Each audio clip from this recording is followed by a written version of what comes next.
جو کام حضور نے زمانہ جاہلیت میں کیا تھا وہ یہی یزید کا دربار یہی جاہلیت کا دربار تھا، وہ رسول کی نواسی نے دوہرا دیا تھا۔ لیکن ایک لمحہ شاید آپ اس کیفیت کو شاید پوری طرح محسوس نہ کر پائیں، چونکہ میں یہاں سے بیٹھ کے بات کر رہا ہوتا ہوں اس لیے میں آپ کے سامنے تھوڑا سا سمجھا دوں سے، لیکن ابھی آپ یہاں پر میں کوئی اچھی بات کہتا ہوں آپ مجھے داد بھی دیتے ہیں، آپ درود بھی پڑھتے ہیں، آپ میری ہمت بھی بڑھا رہے ہیں، تو میرے لیے تقریر کرنا بڑا آسان ہے۔ آپ غور فرمائیں، میرے لیے بہت آسان ہے کہ جو کوئی میں اچھی بات کہوں تو آپ مجھے فوراً اس کی میری حوصلہ افزائی فرمائیں، آپ تصور فرمائیے، پہلے میں رسالت سے مثال دیتا ہوں پھر میں بیوی کی شان میں آ جاؤں۔ آپ تصور فرمائیے کوئی یہاں پر پتھر لے کے بیٹھا ہوا ہو، کوئی آوازیں کس رہا ہو، کوئی طنز کر رہا ہو، کوئی میرے باپ دادا پر کچھ کہہ رہا ہو، یہاں کہتا تھا سارے مناظر آ کہتا تھا، اور پھر مجھ سے کہا جائے یہاں تقریر کرو، تو خدا کی قسم دنیا کا کوئی کتنا ہی بڑا خطیب کیوں نہ ہو اس کی زبان گم ہو جائے گی، وہ کچھ کہہ نہیں پائے گا۔ یہ تھی علی کی بیٹی ثانیہ کہ جب اس بیوی نے کلام کرنا شروع کیا اگر لوگ اٹھ کے پوچھ رہے تھے کیا علی دوبارہ زندہ ہو رہا ہے،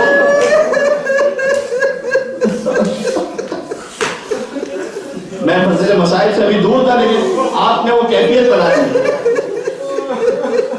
میں اب خطبہ آپ کے سامنے عرض کروں، یہ خطبہ کن حالات میں دیا گیا؟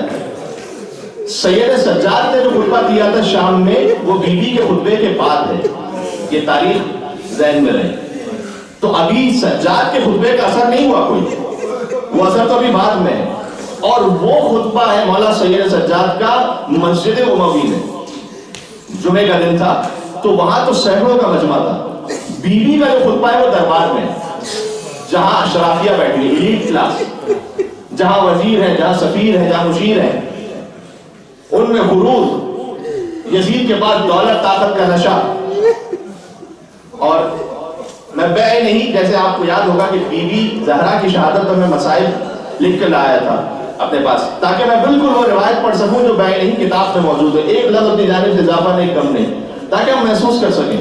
تو آج بھی میں لکھ کر لیا، میں پرنٹ آؤٹ لے آیا تاکہ آپ کیفیت کو سمجھ پائیں۔ یہ لحوف میں سعید ابن طاؤس نے اسے لکھا ہے اور پھر یہیں سے نقل کی علامہ مجلسی نے بہار النوار میں، ریفرنس اس کا یہ، میں عربی نہیں پڑھوں گا وقت بچانے کے لیے، اردو۔ یزید کی محفل میں حضرت زینب کبریٰ سلام اللہ علیہ کی نظر اپنے بھائی امام حسین کے کٹے ہوئے سر پہ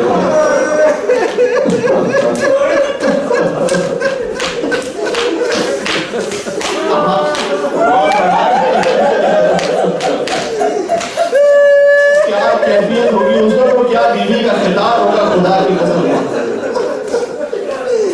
کہ بھائی کا کٹا ہوا سر سامنے موجود ہے۔ خدا آپ کی آوازوں پر اپنی رحمت نازل فرمائے، کوئی غم عطا نہ فرمائے سوائے اپنے اماموں سے۔ یہ میری اپنی دعائیں نہیں ہیں، یہ مولا امام صادق سجدے میں دعا دے رہے ہیں اور فرماتے تھے وَرْحَمِ السَّخْرَةَ الَّتِي كَانَتْ لَنَا، پروردگار تو ان آوازوں پر رحم فرمائے جو ہمارے مسائل پر ہمارے نام پر بلند ہوتی ہے۔ یہ تو پہلے جملہ کہ میں نے پڑھا آپ کی سنائیں بلند ہو گئی، نہیں معلوم کہاں تک میں پڑھ پاؤں گا اسے۔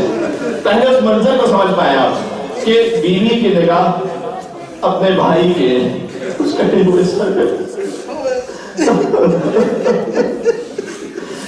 روایت میں علماء یوں کہتے ہیں جب بیوی واپس پہنچی تھی نا شام سے کہتے ہیں دوبارہ مدینے جب پہنچی تھی تو قبر رسول پر حسین کا وقت کرتا رکھا تھا اور قبر رسول پر زلزلہ آ گیا تھا۔ اس کو کہوں گا اے اللہ کے رسول اگر حسین کا کرتا تھا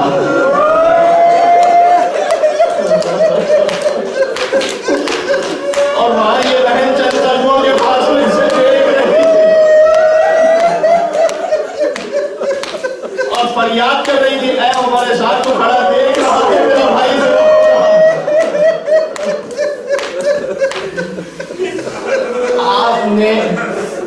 آپ نے آگے روایت پڑھتی ہے، تو جیسے ہی آپ کی نگاہ پڑی تو آپ نے غمناک آواز میں فریاد کی جس سے لوگوں کے دل دہل گئے. فرمایا یا حسین یا حبیب رسول اللہ، اے میرے بھائی. سب ماتم پہ ماتم کرتے ہوئے نعت سنتے ہوئے یا حسین کہنا اور ہے، حسین کے کٹے سر کو دیکھتے یا حسین کہنا اور ہے، یا حسین اور. اے رسول اللہ کے محبوب، یا ابن مکہ و منا، اے مکہ اور منا کے فرزند، یا ابن فاطمہ الزہرا سیدۃ النساء العالمین، یا ابن بنت المصطفیٰ، اے مصطفیٰ کی بیٹی کے بیٹے، سر کٹا ہوا ہے. راوی بیان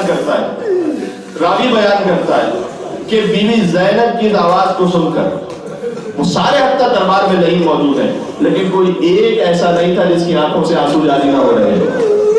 پورا دربار ہو رہا تھا اور یزید خوف کے عالم میں تھا کہ کہیں یہاں انقلاب نہ آ جائے، کہیں یہاں انقلاب. میں واقعی اگر اختلاف کروں گا تو آپ تصور فرما سکیں کہ بیوی کن مصیبتوں سے گزری ہے. بیوی نے فریاد کی اور یزید نے چاہا، اس لئین نے، کہ ہوتا ہے نا ایک جب انسان کوئی آپ سے بات کر رہا ہو اور آپ اچھا محسوس نہ کر رہے ہو، کبھی کیا کرتا ہے کوئی انسان، کہتا ہے کہ میں اس پر کوئی ایسا کام کروں کہ شاید یہ اور ڈر جائے. یہ انسانی فطرت ہے. تو بیوی نے جب کلام کرنا شروع کیا تو یزید نے کہا کہ خیزران ایک خاص قسم کی لکڑی ہے وہ منگوائی جائے. جیسے وہ لکڑی آ گئی، اب سن سکو گے کہ کیا یزید نے اس لکڑی کو امام حسین کے لبوں اور اب علی کی بیٹی یہ منظر دیکھ رہی کہ بھائی کے لبوں پر چھڑی ماری جا رہی ہے. زینب تو پھر خون حسین، لیکن ابو برزہ اسلمی یہ رسول اللہ کا صحابی ہے. جیسے اس نے یہ دیکھا، وہ دربار میں تھا، جیسے اس نے دیکھا وہ ایک مرتبہ کھڑا ہو گیا. اس نے یزید کو مخاطب کرتے ہوئے کہا، اے یزید کیا تم اس حسین کے لبوں پر چھڑی مار رہا ہے کہ میں نے اپنی آنکھوں سے دیکھا ہے کہ رسول حسین کے لبوں کا بوسہ پیدا کرتے ہیں. اے یزید تو حسین کے ان دانتوں میں چھڑی مار رہا ہے. میں اپنے آنکھوں سے دیکھا ہے کہ حضور حسین کو گود میں بٹھایا کرتے تھے، حسن ایک گود میں حسین دوسری گود میں، اور کہتے تھے انتما سیدہ شباب اہل الجنہ، اے حسن اور حسین تم جنت کے جوانوں کے سردار ہو. بیوی نے آیت قرآنی سے آغاز فرمایا ہے، اس میں یہ کہا کہ اے یزید تیرا انجام بہت برا ہوگا. پھر آگے کہا یبنت طلقاء، یبنت طلقاء، کیا خطاب ہے، اے آزاد کردہ کے بیٹے. یہ شجاعت دیکھ رہے ہیں آپ، شجاعت زینبی، سبحان اللہ. ہزاروں سجدے کیے جائیں تو کم ہے. وہ دربار. اچھا اب آپ تصور فرما لیے. ایک اور جملہ کہہ دوں، اگر مجھے تقریر کرتے ہوئے پیاس محسوس ہو تو آپ میں سے پانی تو دے دے گا نا کوئی نہ کوئی بولے. اچھا اگر میں تقریر کرتے ہوئے کبھی دائیں دیکھنا چاہوں کبھی بائیں دیکھنا چاہوں تو میری گردن مجبور ہے. ایک اور جملہ کہوں، اگر میں اشارہ کرنا چاہوں تو میرے ہاتھ تو کھلے ہوئے ہیں. زینب نہیں معلوم کتنے دنوں کی پیاسی ہے، ہاتھ گردن سے بندھے ہوئے ہیں، گردن میں بھی رسی ہے، ہاتھوں میں بھی ہوتے. اس آدم میں بیوی کا حکم کیا امن العدل، اے لئین کیا یہی تیرا انصاف ہے کہ تو اپنی مستورات اور کنیزوں کو تو چادر میں بٹھا کے رکھے، جبکہ رسول ذاتیوں کو سر پر رہنا جل تو نے مخدرات عصمت کی چادریں لوٹی ہیں، تو ان کی بے حرمتی کا مرتکب. یہ بیوی کے خطبہ کا ترجمہ ہے، میں پڑھتا جاؤں گا اور روتے جائیں گے. تو ان کی بے حرمتی کا مرتکب ہوا ہے. تیرے حکم پر اشقیاء نے رسول ذاتیوں کو بے نقاب شہر بشہر کرایا. تیرے حکم پر دشمنان خدا اہل بیت رسول ان مستورات کو ننگے سر لوگوں کے ہجوم میں لے کر آئے ہیں. رسول ذاتیوں کے کھلے سر کو دیکھ کر لوگ ان کا مذاق اڑا رہے ہیں. اب جملہ سن سکو گے، دور اور نزدیک کے رہنے والے سب لوگ ان کی طرف نظر اٹھا اٹھا کر دیکھ رہے ہیں. ارے یہ صاحب تطہیر فاطمہ زہرا کی بیٹی خطبہ دے رہی، ان کمینوں کی نگاہیں ان پاک بیویوں کے ننگے سروں پر ہے۔ آج رسول ذاتیوں کے ساتھ ہمدردی کرنے والا کوئی نہیں۔ اس شخص سے بھلائی کی کیا توقع ہو سکتی ہے جس کی ماں یعنی یزید کی دادی نے آکلۃ الاکبار، جس نے پاکیزہ لوگوں کا کلیجہ چبایا، ہندا کی طرف اشارہ کیا۔ اس شخص سے انصاف کی کیا امید ہو سکتی ہے جس نے شہیدوں کا خون پی رکھا۔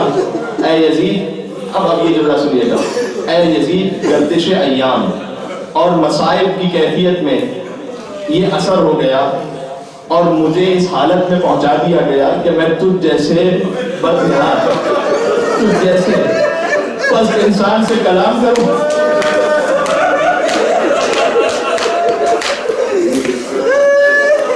کہاں یزید، کہاں؟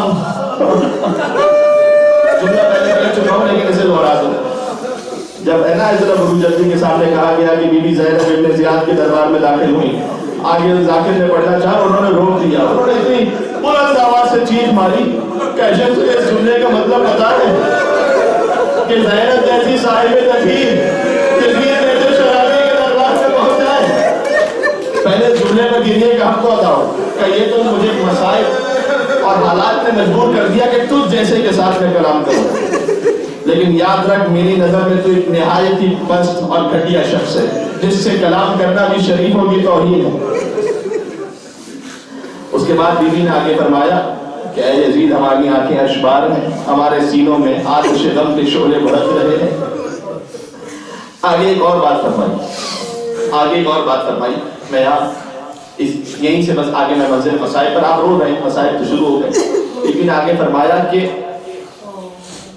وَمْكُرْ مَكْرَكَ وَكِدْ كَيْدَكَ، تو جتنے ہیلے کرنا ہے کر لے، جتنے مکر کرنا ہے کر لے، تو یاد رکھ تو لا تقو ذکرنا، نہ تو ہمارے ذکر کو ختم کر سکتا۔ یہ علم غیب ہے بیوی کا، یعنی اس وقت جب دربار میں بیوی کھڑی ہو اور ہاتھ رسیوں میں ہو اور مستورات عصمت و طہارت کو قیدی بنا کر اور کوئی سکینہ کو تماچے مار رہا ہو، اس وقت بیوی یزید کے سامنے یہ کہے کہ وہ کچھ کرنا چاہتا ہے کر لے، تو ہمارے ذکر کو ختم نہیں کر سکتا۔ قسم یہ جو ایک جملے کا صدقہ ہے کہ آج میں اور آپ یہاں فرش ہزار اور بیٹھ کر بیوی زینب کا ماتم کر رہے ہیں۔ ابھی بیوی کا خطبہ جاری تھا، آپ سن سکو گے آگے، بیوی کا خطبہ ابھی آگے جاری تھا کہ یزید نے پھر منظر دیکھا، تو ایک مرتبہ یزید نے گھبرا کر جلاد سے کہا، جلاد تو اس مستور کی گردن اڑا دے۔ اللہ اکبر۔ جلاد آگے بڑھا، جیسے جلاد آگے بڑھا فضا جو تھی نا، سن سکو گے نا، سمجھ گیا میں کہاں پہنچ جانا تھا۔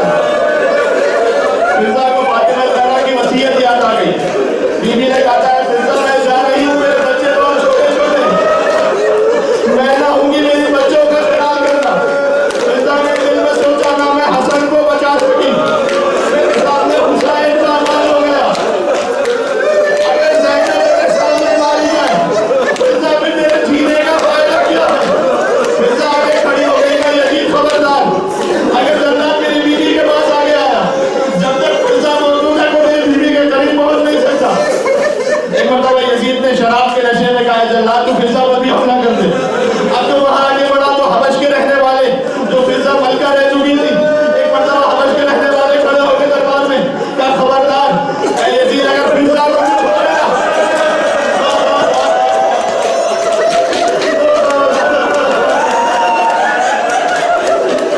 تو یہاں کو حرام بن جائے۔ یزید مجبور ہو گیا، جلاد واپس آ گیا، لیکن علی کی وہی سے مدینے کا مدینہ، السلام علیکم یا رسول اللہ، میرا بڑے دربار میں کنیز کو بچانے والے مل گئے، لیکن تیری بیٹی کو بچانے والا کوئی نہ ملا، تیری بیٹی کو سنبھالنے والا کوئی نہ ملا۔ اللہ اکبر، اللہ اکبر۔ بیوی کے خطبے کا اثر تھا کہ یہ لعین مجبور ہوا اہل بیت کو رہا کرنے پر۔ اسی گریے کو اب باقی رکھیے گا، میں اختتام تک بالکل پہنچا رہا ہوں، آہستہ آہستہ جب یہ بیوی واپس پلٹی نا شام کو پتا کرتی سوال کرتی ہے دنیا کے کیا حسین کا ہے، خدا پاک کے سب ہے خدا حسین کا ہے، اور علی کی بیٹی کا یہ اقتدار تو دیکھو کہ محل یزید کا فرش اعلیٰ حسین کا۔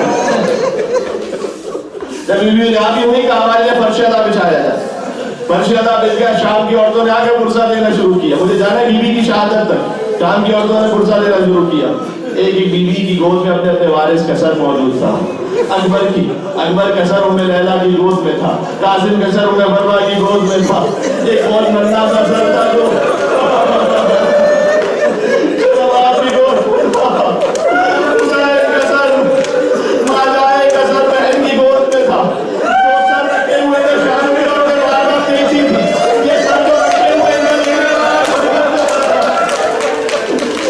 عورتوں نے سوال کیا ہے کی ماں زندہ ہے، ان کی ماں زندہ نہیں ہے، بیوی نے دولت کر کہا میں ان کی دکھیاری بھائی پر صدقہ کر دیا، بھائی کو دے دیا۔ بیوی شام پتہ کر کے پہنچی، اور جب پہنچی واپس پلٹ رہی تھی، دو راستے آتے تھے، ایک مقام ایسا ہے دو راستے آتے تھے، ایک کربلا جا رہا تھا ایک مدینے جا رہا تھا۔ بیٹا سجاد بہن بھائی کی قبر پر نہیں جا پڑی، مجھے اپنے بھائی کی قبر پر لے چلو، بیوی وہاں پر پہنچی۔ آپ میں سے کتنے ہیں جو کربلا جا چکے ہیں اور مولا بار بار نصیب فرمائے تمہیں جانا، لیکن جب بھی جانا نا وہاں پر جب انسان پہنچتا ہے زری کے سامنے تو کیا کیفیت ہوتی ہے، 1400 سال بعد بھی برداشت نہیں کر سکتا۔ وہ زینب جس کی نگاہوں میں بھائی کا رحمان ناشا تھا، اپنے آپ کو اونٹ سے زمین کربلا پر گرا دیا، زینب گھٹنیوں کے بل چلتے ہوئے حسین کے پاس پہنچی، کہا بھیا زینب لٹ کر آگے بھیا، لیکن شرمندہ ہے تیری امانت شام کے مہمان میں چھوڑ دیا۔ بھائی کی قبر کو آباد کیا، عباس کی قبر پر گئی، لیکن میں جو پڑھ رہا ہوں روایت سے پڑھ رہا ہوں، لیکن ایک اب یہ بات کہ جو انسان کے دل کا احساس ہوتا ہے نا، جب آپ کسی شخص کے پاس جائیں جو آپ سے بہت عظیم بلند ہو، تو ان کے سامنے بیٹھیں گے نا تو دل کا حال کہتے ہوئے کچھ ہچکچاہٹ ہو جاتی ہے۔ جب اپنے برابر کے ساتھ آتا ہے نا انسان تو پھر جو دل میں ہوتا ہے وہ کہہ دیتا ہے۔ زینب جب حسین کی قبر پر گئی ہوگی تو ماتم ضرور کیا ہوگا، حسین، لیکن چونکہ حجت خدا امام وقت ہے نا، میرا دل یہ کہتا ہے اصل سنانی کہاں سنائی ہوگی، جب زینب عباس کی قبر پر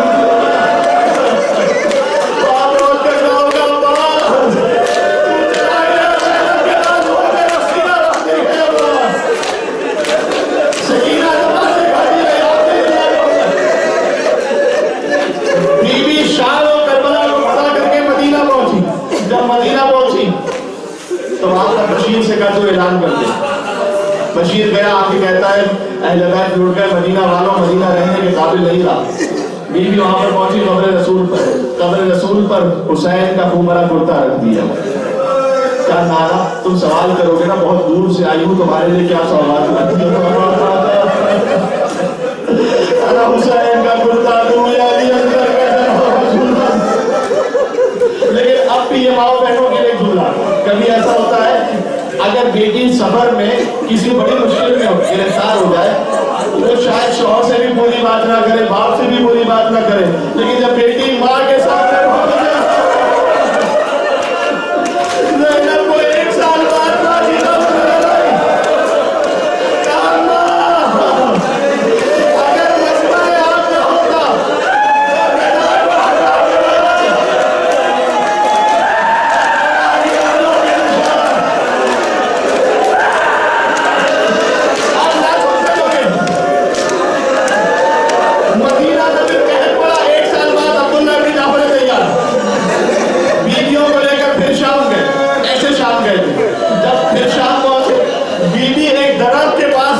شام میں یا حسین کہتی تھی۔ جب کسی نے بیوی فضا سے پوچھا یہ اس درخت کے پاس بیٹھ کے بیوی یا حسین کیوں کہتی ہے، کہ یہ وہ درخت ہے جہاں حسین کا کٹا ہوا سر بڑھتا ہے،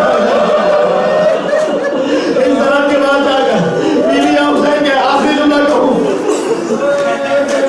سن 62 ہجری اکثر علماء نے لکھا 15 رجب کی تاریخ، کل جو تاریخ آنے والی ہے، بیوی اپنے حجرے میں تھی، عبداللہ ابن جعفر طیار اپنے شوہر سے کہا کہ میرے حجرے میں ایک طرف صندوق رکھا ہوا ہے، وہ لے آنا۔ وہ صندوق لے عبداللہ ابن جعفر طیار، کہتے ہیں صندوق کو بیوی نے کھولا، اس میں سے کردہ نکال لیا، کہا اے عبداللہ مجھے زیر آسمان لے کر چلو۔ عبداللہ بیوی کو زیر آسمان لے آئے، بیوی دراز تھی اور جو کرتا تھا وہ بیوی کے سیدھے ہتھا پر موجود تھا۔ یا حسین کہتی جاتی تھی اور بیوی یا حسین کہتے ہوئے دنیا سے رخصت ہو گئی۔ کرتا سمجھانے کی ضرورت نہیں نا کون سا کرتا تھا۔ عبداللہ نے کہا دیکھا میں نے وہی کرتا تھا جس پر حسین آخری جملہ کہہ دوں، اے بیوی ایک وہ منظر تھا جب حسین کا کرتا آگے سینے سے لٹکا ہوا تھا، مجھے شام غریبہ وہ منظر یاد آ گیا جب ایک بچی حسین کے سینے سے کہتی تھی بابا حسین کی صدا دی رہی ہے۔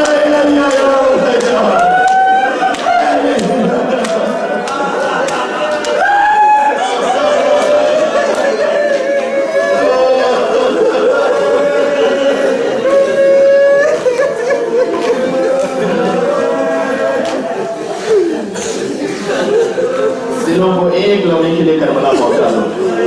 اس بیوی کا صدقہ ہے تمہیں کربلا ضرور نصیب ہوگی جب بیت الحرمین میں جانا ہوا۔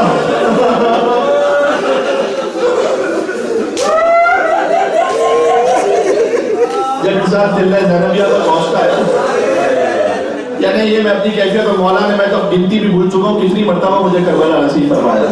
جب میں دلہ زینبیہ پر کھڑا ہوتا ہے اور دیکھ رہا ہوتا ہے قتل گاہ کی طرف، 1400 برس بعد مسائب جو سنے تھے برداشت کرنا مشکل۔ جب بیوی گئی تھی نا، دیکھا تھا میرے بھائی کو ذبح کیا گیا، جب بیوی وہاں پہنچی تھی تو ایک مرثیہ کہا تھا، ابھی آپ ماتم کریں گے نا، حسین کا ایک ایسا مرثیہ بیوی نے جو کہا تھا وہ پوری کائنات اس میں چھپی ہوئی ہے۔ بیوی نے جانتے کیا کہا تھا؟ کہا انت اخی الحسین، کیا تو ہی حسین ہے؟ کیا تو ہی میرا بھائی حسین؟ شاید لاشے سے آواز آئی وانتی اختی زینب، کیا تو ہی میری بہن زینب ہے؟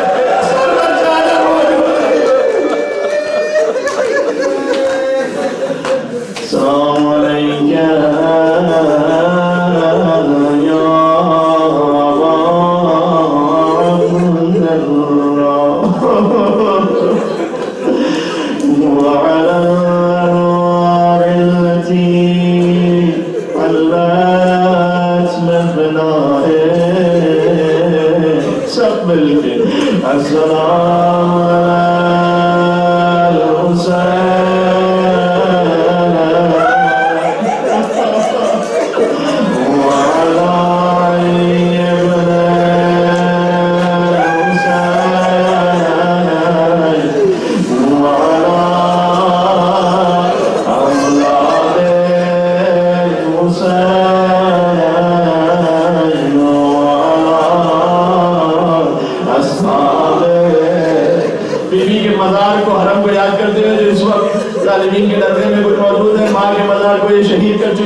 انشاءاللہ مولا حسین کے صدقے میں، غازی عباس کے صدقے میں پھر سے ایک مرتبہ اسی دعا کے ساتھ کہیں گے اور کربلا اور شام جانا نصیب ہو۔ السلام علیکم حسین